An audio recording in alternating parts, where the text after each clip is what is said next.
It is always so much fun for us to hear your words and feel your vibration. And when we say, "Are you knowing what you are wanting?" we're talking about that expanded version of that which you are. Do you get that? In other words, you know what you don't want, and therefore you know what you do want. Is that the way it works? And don't you know more clearly what you do want when you're in the middle of something that you don't want? And so when we say, "Are you clear about what you want?"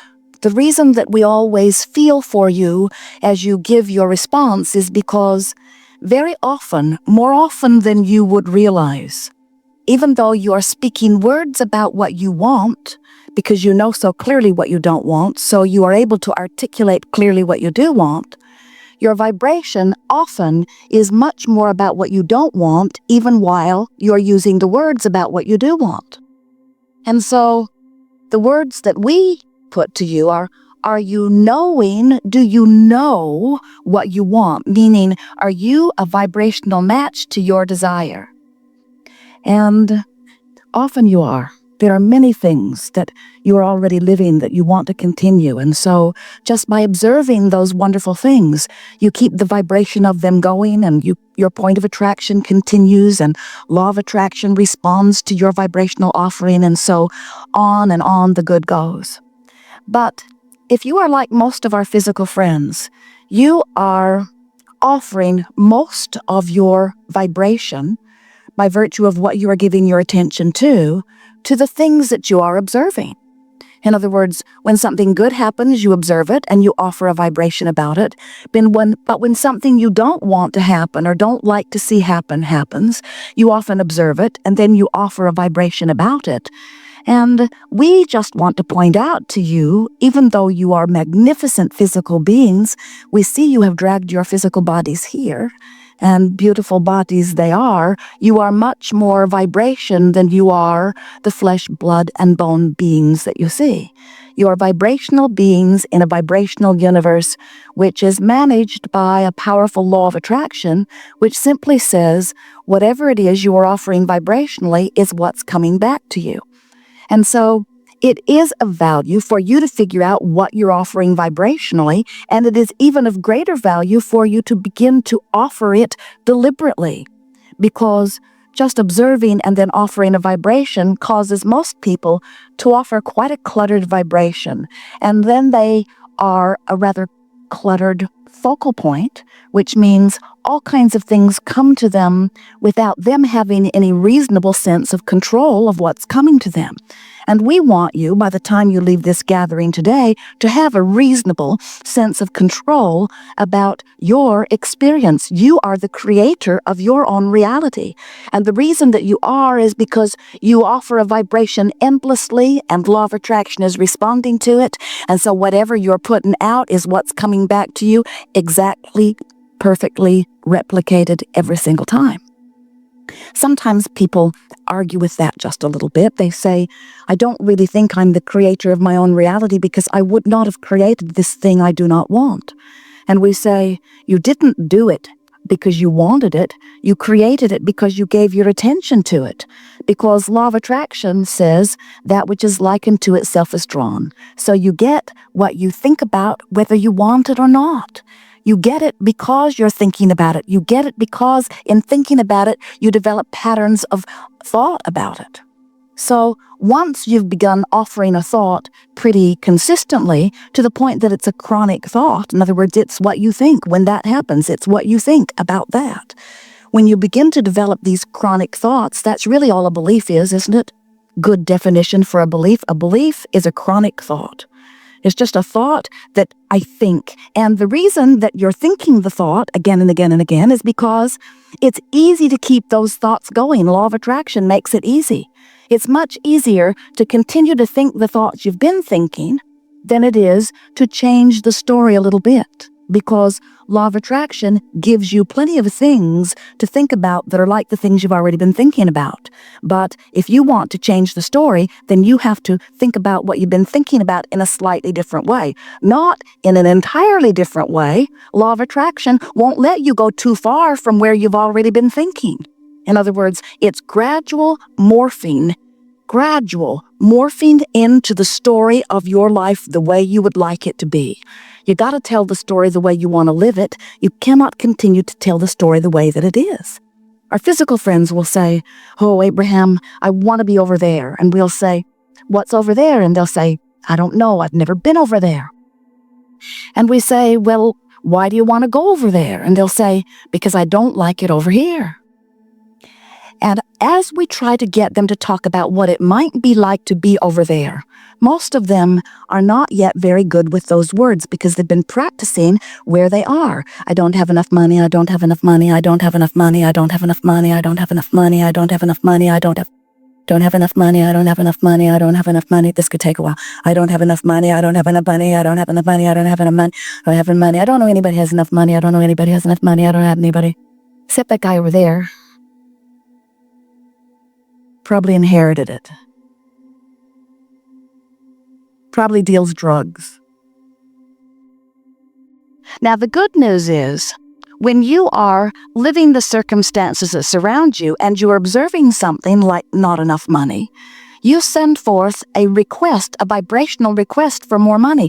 Do you realize that whenever your life shows you that something is uncomfortable, in the midst of that discomfort, a clear rocket of desire shoots forth from you?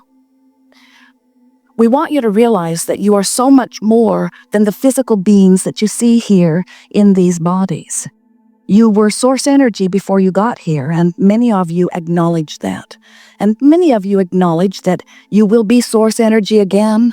In other words, you think in terms of being dead or alive, and now you're alive, and later you'll be dead. And we want you to know that you're always alive, and that there is always source energy streaming to you and through you. In other words, you're not only the physical being that you know.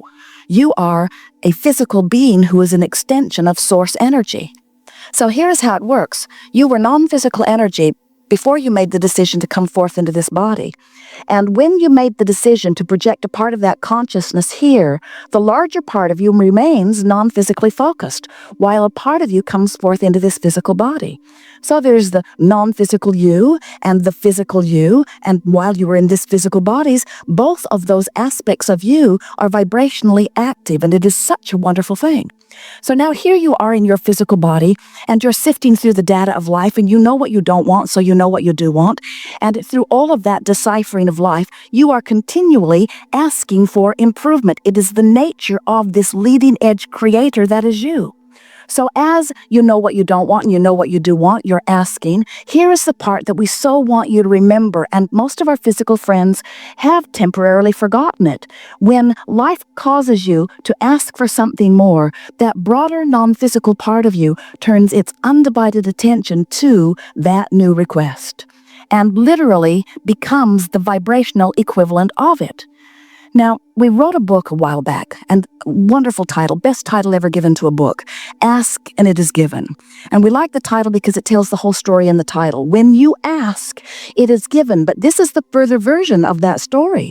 When life causes you to ask for more, it isn't just that it's lined up for you. It isn't just that circumstances and events are arranged for you to receive the full manifestation of what life has caused you to ask for. It is that the larger part of you has become the vibrational equivalent to each new amended desire that you offer, so that there is this evolved, expanded, source, eternal version of you that is in the process of constant becoming because of what you're living here in this physical form. So when that larger part of you becomes weller because you're sick, or more prosperous because you're experiencing the lack of something, or kinder because you were unkind, or clearer because you were confused, are you getting the sense of this? Whenever you know what you don't want, you are asking at all vibrational levels of your being for what it is that would be the improvement of that. This is how the evolution of all species takes place. And so the non-physical part of you rides that rocket and becomes it. And here's the part we so want you to remember. Becomes it and holds the attention to it. And now, law of attraction begins to respond to that expanded version of you. You've been hearing about law of attraction, haven't you? And you're getting it, that what you think about begins to come to you. But we want you to understand that you have two vibrational vantage points going on within you. There is this source part of you that is always offering the vibration of well-being, always knowing your worthiness, always appreciating others, always expecting well-being, always giving its undivided attention, turn the other cheek to that which is wanted. But you, in your physical form, you might not be doing that. You might be beating the drum of what's bothering you. You might be, if you are like so many humans, you might be justifying the improvement that you want by pointing out how awkward or uncomfortable or how unpleasant the situation currently is. And what we want you to understand as a result of this gathering here today is that when your life causes you to expand and you don't go with it, there is a separation in your energy field that is uncomfortable to you. That is, in every case, what negative emotion is.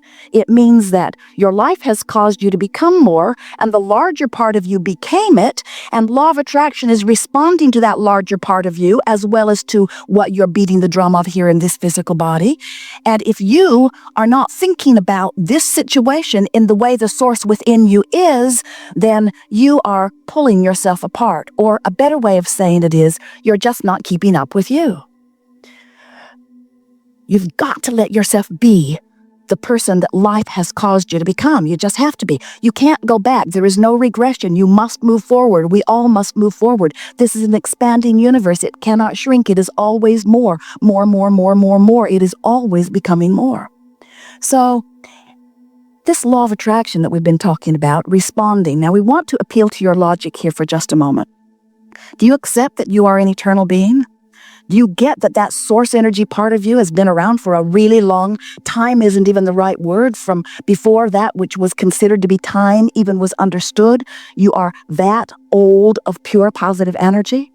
So if law of attraction is responding to this non-physical aspect of you, and it is, this part of you, and law of attraction is responding to this physical part of you,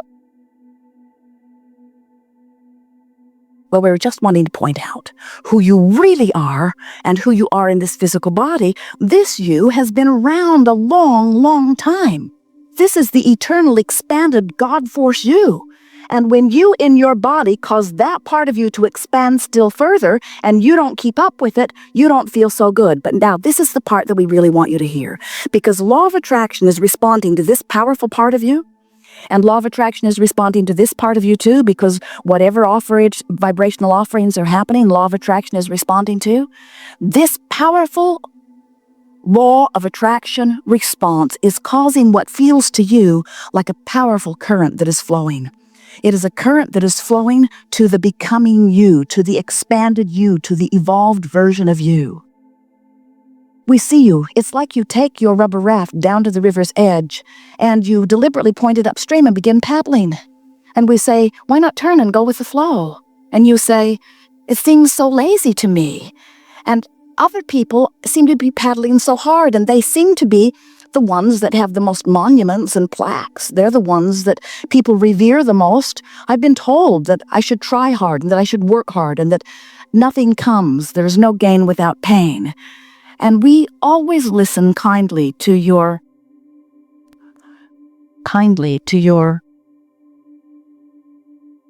we always respond kindly to your ridiculous reasoning, as kind as we could be. Because we know that everything that you want is downstream.